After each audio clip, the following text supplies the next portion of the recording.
नमस्कार, आप देख रहे हैं टीपीवी न्यूज। मैं हूं आपके साथ राजनंदिनी शर्मा। बुलेटिन की शुरुआत करते हैं आज की बड़ी खबरों के साथ। चित्तौड़गढ़ में जौहर स्मृति संस्था की ओर से आयोजित जौहर श्रद्धांजलि समारोह में प्रदेश और देश के कई बड़े दिग्गज नेताओं ने शिरकत की। इस दौरान समारोह में शामिल होने के लिए चित्तौड़गढ़ पहुंचे प्रदेश के ऊर्जा मंत्री भंवर सिंह भाटी ने सर्किट हाउस पहुंचकर कांग्रेस कार्यकर्ताओं से मुलाकात की और विभाग के अधिकारियों के साथ चर्चा भी की गई।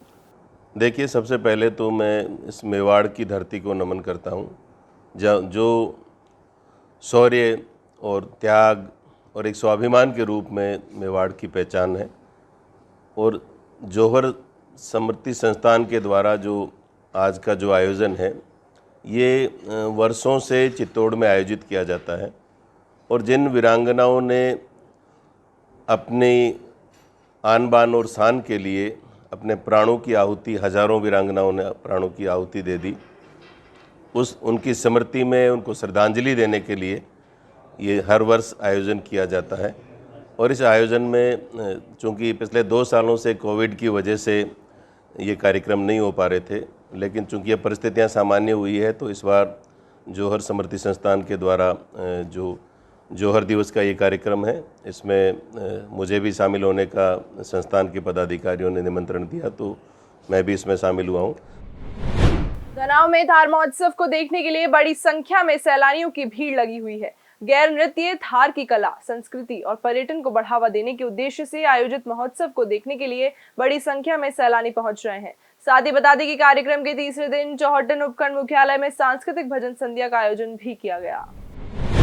सूरतगढ़ में राजस्थान शिक्षक संघ उपशाखा सूरतगढ़ का वार्षिक अधिवेशन और चुनाव संपन्न हुआ। जानकारी के अनुसार राजस्थान शिक्षक संघ शाखा के चुनाव में कौराध्यक्ष अर्जुन ढूकिया मंत्री पद के लिए चुने गए।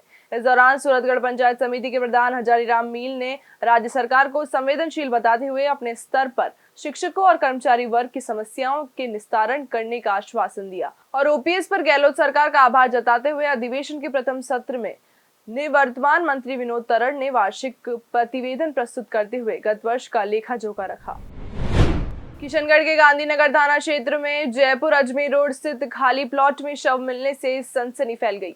आपको बता दें कि पत्थरों से कुचलकर 50 साल के व्यक्ति की हत्या की गई, जिसका शव प्लॉट में मिलने से क्षेत्र में सनसनी का माहौल बना हुआ है। वहीं सूचना मिलते ही मौके पर पहुंची पुलिस ने घटनास्थल का मौका मुआयना किया और जांच शुरू कर दी। अलवर के कोचिंग सेंटर में स्टूडेंट और अभिभावकों ने जमकर विरोध प्रदर्शन कर हंगामा किया। वहीं स्टूडेंट और अभिभावकों ने कोचिंग सेंटर की ओर से परीक्षा से पहले अध्यापक बदलने और ज्यादा फीस मांगने का आरोप लगाया। इस पर कोचिंग सेंटर संचालक ने कहा कि स्टूडेंट और उनके अभिभावकों से बात करके उनकी समस्या का समाधान किया जाएगा। बच्चे यहाँ टीसीआई कोचिंग में पढ़ाई कर रहे हैं, ठीक है ना। हमने क्या है, इनके कहे अनुसार पूरी फीस इनकी 50,000 रुपये इनको जमा करा दी, जिसकी रसीदें हमारे पास सबके पास है, जो पेरेंट्सों के पास। अब जब बच्चों के अगले 2 महीनों के अंदर पेपर कंप्लीट होने वाले हैं, उस समय इन्होंने पहले ही ये कह दिया है कि यहाँ हमने कोचिंग बंद कर दी गई है, अब हम इस कोचिंग को जीसीआई में शिफ्ट कर रहे हैं। क्यों शिफ्ट कर रहे हैं? लास्ट स्टेज पे बच्चे ने 7-8 महीने जिस टीचर के साथ पढ़ी है, भाई जो पढ़ाई करी है, जब वो उसको अब समझने भाई लग गया टीचर को, अब एंड टाइम पे जाकर अब वो वहाँ जाके पढ़ाई कैसे करेगा? भाई नया टीचर उसको सिखाएगा तो उसको समय तो लगेगा, इतने में तो उसके एग्जाम हो जाएंगे, बच्चे का पूरा साल खराब। किस लिए खराब हो गया? भाई टीचर तो वही चाहिए ना, हमें फैकल्टी तो वही चाहिए ना। हम जब एडमिशन कराने आए थे, हमें बोर्ड दिखाया गया था, सेम नहीं है, हमें नहीं है। अहम बात ये है, हमें फैकल्टी वही चाहिए, हमें जीके यही चाहिए। एक मिनट रुकने दो। असल में क्या 1.5 महीने बाद पेपर आने वाले हैं, कोर्स अभी बचा हुआ है, आधे से वहाँ आ चुके हैं और यहाँ पे 2 से हमारे सपोर्ट कर रहे हैं, निहाल सर, विकास सर। और फिलहाल वो सर कह रहे हैं साफ कि हम यहाँ पे आएंगे ही नहीं। अब तो फिर जो हमारा कोर्स है पढ़ाने को तैयार ही नहीं है, वो मान ही नहीं है। कौन नहीं मान रहा? अजीत सर, हेमंत सर और राहुल सर। देखिए सुनिए, मैं आपको जनरली वैसे मैं आपको जानकारी देना चाहूँगा कि एक्चुअली जो मैंने अभी जो फीडबैक लिया नहीं इंस्टीट्यूट का, एक बात। दूसरी बात, आज मैं मीटिंग बुला करके फीडबैक लूँगा। गार्जियंस की अगर ये प्रॉब्लम है कि केवल स्थानांतरण को लेकर के अगर इनको समस्या है कि वो सिर्फ इसी बिल्डिंग में पढ़वाना चाहते हैं बच्चों को, दूसरी बिल्डिंग में नहीं, तो हम आज बैठ करके मीटिंग कर करके बच्चों के हित में ही फैसला लेंगे। कोई ऐसा नहीं है बच्चों का हित करेंगे, क्योंकि हमारा उद्देश्य बिल्कुल भी नहीं है बच्चों का हित करना है। हमारा उद्देश्य केवल यही है कि बच्चों का प्रॉपर सिलेबस पूरा हो, बच्चों की प्रॉपर सीटें चले, ठीक है। और बच्चों को अगर किसी प्रकार की कोई दिक्कत आ रही है तो उसका समाधान करना हमारी नैतिक ड्यूटी है। केशवरायपाटन के कोटा लालसोट मेगा हाईवे पर सरकारी चीनी मिल के पीछे नगरपालिका की ओर से बनाए गए कचरा संग्रहण केंद्र में बार बार आग लगने की घटना सामने आ रही है, जिससे कॉलोनी वासियों को परेशानी का सामना करना पड़ रहा है। स्थानीयों का कहना है कि कचरा संग्रहण केंद्र में आए दिन आग से फैलने वाले प्रदूषण से घरों में रहना मुश्किल हो रहा है। वहीं बीते दिन लगी आग से अचानक अफरा तफरी मच गई, जिससे सबसे ज्यादा किसान चिंता में नजर आ रहे हैं। वहीं प्रशासन इस ओर कोई ध्यान नहीं दे रहा। पुष्कर में प्रेम प्रकाश आश्रम में 2 दिवसीय सुजोग चिकित्सा शिविर का आयोजन किया गया। इस दौरान अजमेर अपर जिला सेशन न्यायाधीश शालिनी गोयल ने मुख्य अतिथि के तौर पर शिरकत की।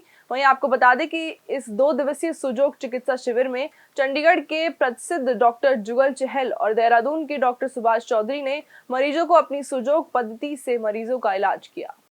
मैं doctor Subhash Chaudhary Dehradun international Sujok association Moscow से जुड़ी हुई हूँ। मेरा अपना एक इस्माइल सुजोग फाउंडेशन देहरादून में चला रहे हैं। मेन उद्देश्य है इसको लोगों तक पहुंचाना। यहाँ पर पुष्कर में हम उत्तराखंड से आए हैं सिर्फ इसलिए कि लोगों को इसकी जानकारी मिले। इसमें बिना दवाई के हम क्रोनिक से क्रोनिक चीज़ों को कैसे ठीक कर सकते हैं।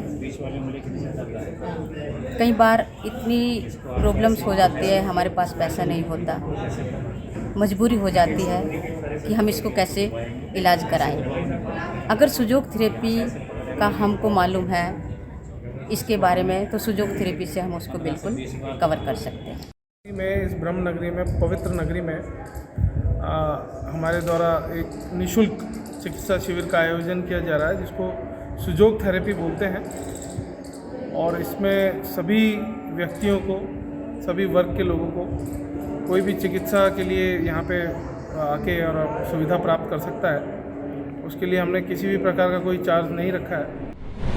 कोटा के उद्योग नगर थाना क्षेत्र में दाई मुख्य नहर में मिले शव की पहचान की गई, जिसके बाद पुलिस ने शव का पोस्टमार्टम करवाकर शव परिजनों को सौंप दिया। उद्योग नगर थाना एसआई फूल सिंह ने बताया कि 25 मार्च को छावनी निवासी उदयपाल सिंह की गुमशुदा होने की रिपोर्ट दर्ज करवाई गई। वहीं पुलिस को मिले शव की पहचान उदयपाल सिंह के रूप में होने पर पुलिस ने शव को परिजनों को सौंप दिया। फिलहाल पुलिस मामले की जांच कर रही है। क्या नाम था इसका? ये उदयपाल जी हैं, छावनी में किराए से रहते थे, मैपरवर के। 25 तारीख को दिन में 1-1:30 बजे गुमानपुरा में इनकी गुमशुदगी दर्ज हुई थी, जिसकी बॉडी कल 27 तारीख को शनि मंदिर के पास नहर में मिली है, जिसको लाके यहाँ मोर्चरी में रखवाया था। इसकी पहचान उदयपाल सिंह सरोप रामवीर सिंह भील यूपी का रहने वाला है। परिजन आ चुके हैं, बाद पोस्टमार्टम बॉडी परिजनों को सुपुर्द कर दी है। प्रथम दृष्टया सुसाइड किया था इसने क्या? नहीं, ये पानी में डूबने से। तो ये नहाने गया था क्या वहाँ पे? अब ये जांच का विषय है, जांच में पता चलेगा क्या हुआ। मृतक के कितने बाल बच्चे हैं? और मृतक के 2 बच्चे हैं, 1 बेटी है। मूल रूप से कहाँ का रहने वाला है? ये गौतम बुद्ध नगर यूपी का रहने वाला है। यहाँ पे कब से रह रहे हैं? यहाँ 20-22 साल से रह रहे। सर आपका नाम बताइए। फूल सिंह एएसआई थाना उद्योग नगर कोटा।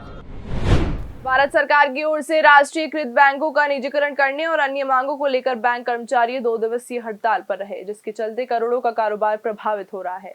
वहीं बैंकों में आने वाले उपभोक्ताओं को भी परेशानी का सामना करना पड़ रहा है।